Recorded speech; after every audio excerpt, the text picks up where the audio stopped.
Azab dan siksa untuk seorang pembunuh. Kisah mistis ini merupakan kisah nyata yang terjadi beberapa puluh tahun silam di sebuah desa pinggiran di wilayah pantai utara Banten. Untuk menghormati para pelaku peristiwa, kami sengaja menyamarkan nama mereka. Hampir setahun ini, Yudis, sahabatku, hanya mampu berbaring menyedihkan di tempat tidur. Sisa hidupnya tampaknya akan dihabiskan dengan erangan kesakitan yang keluar dari mulutnya yang pencong dan penuh luka menjijikkan. Bau anyir yang sangat menjijikkan menyebar ke seluruh ruangan kamar tidur Yudis. Ia hanya berteman kepedihan serta penderitaan yang seperti tak berujung. Nyaris tak ada yang sudi mendekati Yudis, kecuali aku yang sesekali datang membawakan makanan dan minuman untuknya. Kau taruh saja makanan itu di depan pintu kamarku, Ilham. Biar nanti aku sendiri yang mengambilnya, kata Yudis suatu ketika. Tampaknya, dia sadar bahwa aku hanya berpura-pura tidak jijik melihat keadaannya. Hidup sendiri penuh siksaan lahir batin membuat Yudis hanya bisa meratap dan menyesali nasibnya. Mungkin dia sadar penyebab semua ini, tapi mungkin juga tidak. Aneh, kian hari tubuhnya dipenuhi koreng bernanah yang tak henti-hentinya merembeskan darah seperti keringat. Istrinya yang dia harapkan akan mampu mengurus penderitaannya telah berpulang mendahuluinya. Begitu juga anak-anaknya. Dari ketiga kelahiran bayinya, tak seorang pun diberi umur panjang lebih dari setahun. Mungkin ini hukum karma, hanya para tetangga yang iba saja yang selama ini membantunya, itu pun jika dia sudah berteriak-teriak meminta tolong baru ada yang menyambanginya. Aku ingin mati, Ilham, tapi mengapa Tuhan tak juga mencabut nyawaku? Sesal Yudis dengan tubuh gemetar menahan sakit yang terus-menerus. Sabarlah, Yud, Tuhan tidak akan memberikan cobaan melebihi kekuatan yang kita miliki, hiburku. Dengan sengit, dia membalasnya. Sudah ribuan kali aku mendengar kata-kata itu. Tapi coba kau lihat sendiri bagaimana keadaanku. Penyakit keparat ini tak pernah berhenti menyiksaku. Aku hanya terdiam, merasakan betapa hancurnya perasaan sahabat yang kukenal beberapa puluh tahun silam itu. Memang, sudah tak terhitung uang yang Yudis keluarkan untuk mengobati sakitnya. Dia telah berobat mulai dari dokter sampai orang pintar, yang tak terhitung jumlahnya, hingga meludeskan semua harta bendanya. Menurut analisis medis, Yudis menderita diabetes yang sudah sangat parah hingga dokter pun angkat tangan. Paranormal pun geleng-geleng kepala, tak sanggup mengobatinya. Tidak sampai di situ saja penderitaannya. Dengan teriakan keras, mulutnya menganga lebar dan mata melotot seolah ingin loncat dari kelopaknya. Seketika itu, nyawa Yudis terlepas seperti menahan sakit yang amat sangat. Aku tak kuasa menahan tangis melihat proses kematiannya yang sangat tragis itu. Tapi, itulah yang diinginkan oleh Yudis. Dia telah pasrah melawan sakitnya, dan dia ingin segera mati.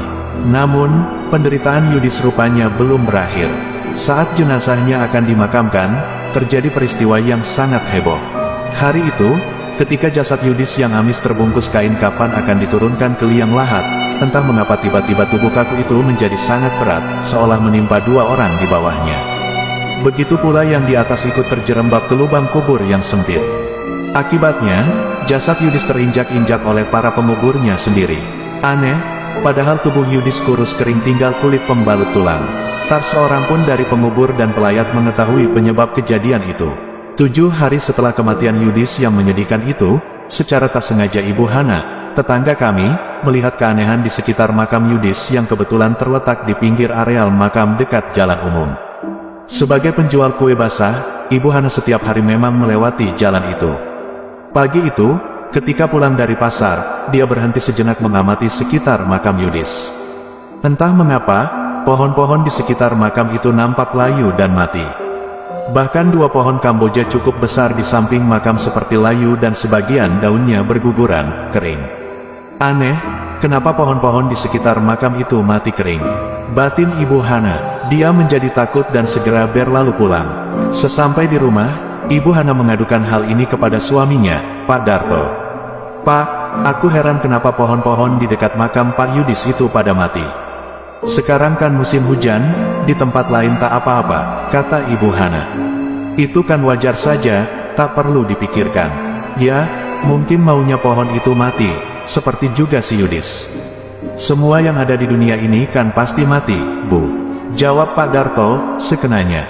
Setelah melihat keganjilan itu, Ibu Hana kerap kali mengalami mimpi yang sangat aneh. Beginilah cerita dalam mimpi yang berkali-kali hadir dalam tidurnya itu. Pagi buta itu dia baru saja pulang dari pasar.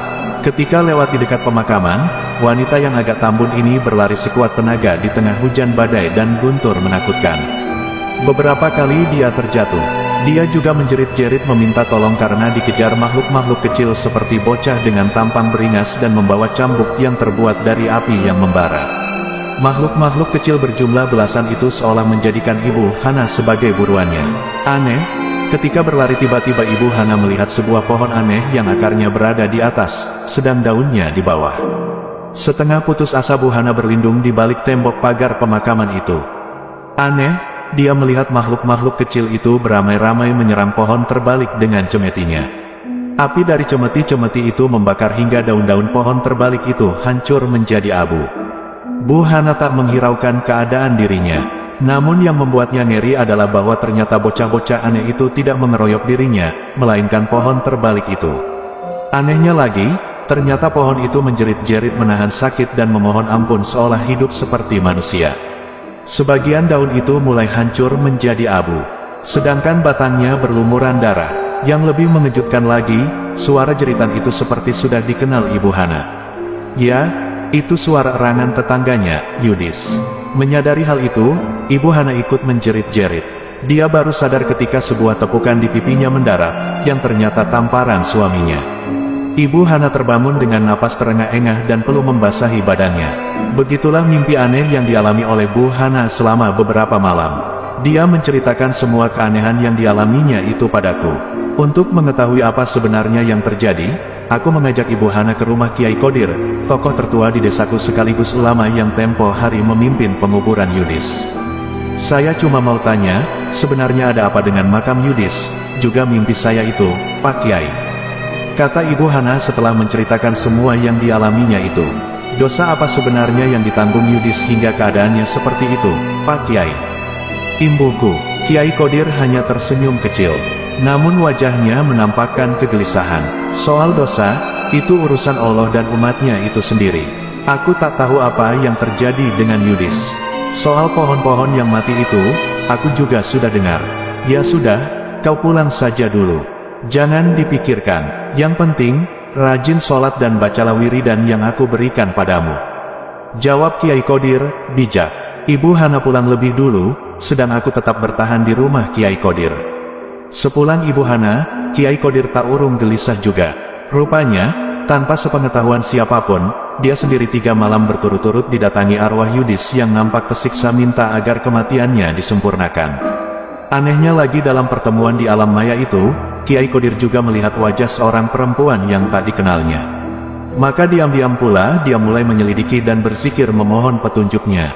Dia ingin mengetahui ada apa dengan mendiang Yudis. Seminggu berlalu, ternyata petunjuk Allah itu pun datang.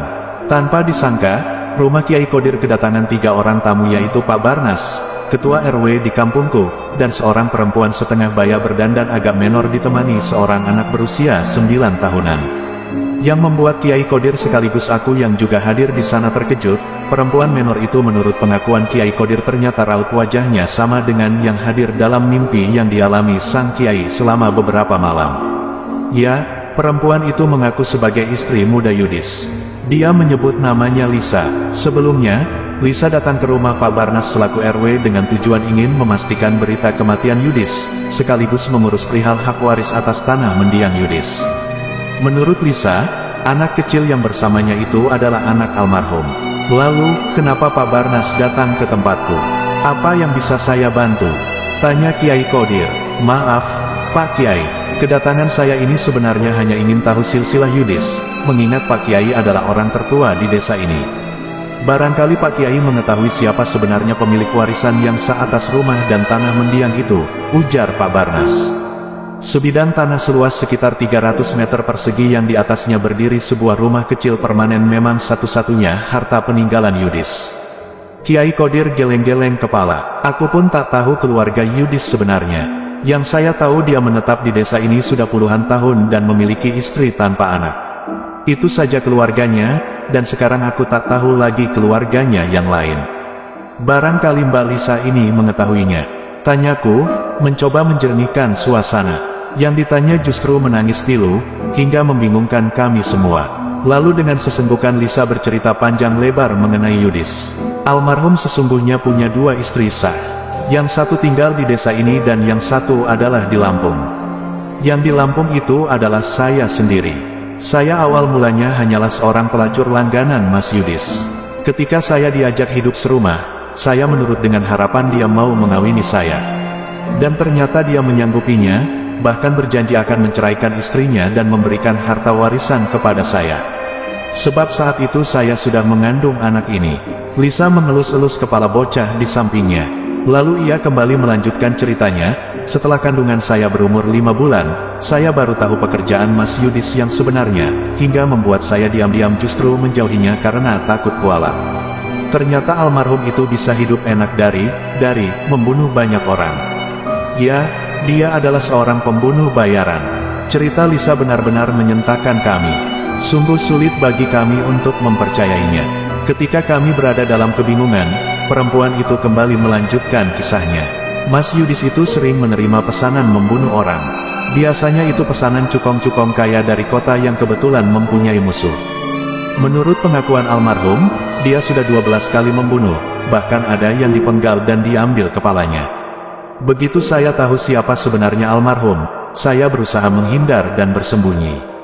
Sejak itu, saya tak tahu lagi kabar Mas Yudis hingga lahir anak saya ini. Begitu saya dengar dia sudah meninggal, saya baru berani keluar dan bermaksud menagih ucapannya dulu. Tapi saya tak tahu siapa kini yang harus saya tagih. Saya sudah berhenti jadi pelacur dan ingin hidup layak dengan anak saya yang juga anak Mas Yudis ini. Sebab kami sudah tak punya apa-apa lagi. Aku, Kiai Kodir, dan Pak Barnas kembali tercengang mendengar cerita perempuan bernama Lisa itu. Kami seolah tak percaya akan ucapannya. Kami juga hampir tak percaya dengan kebejatan mendiang Yudis.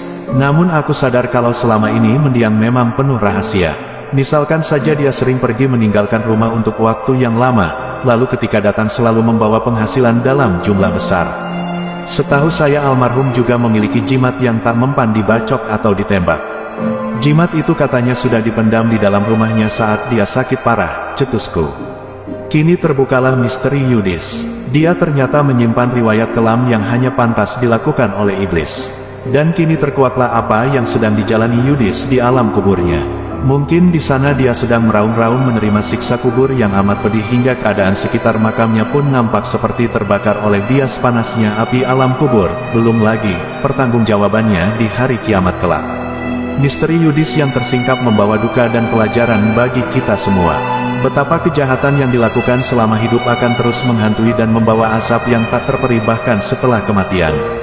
Kisah ini menjadi pengingat untuk kita semua, bahwa kebenaran dan kejujuran adalah jalan terbaik dalam hidup, dan setiap tindakan pasti memiliki konsekuensinya.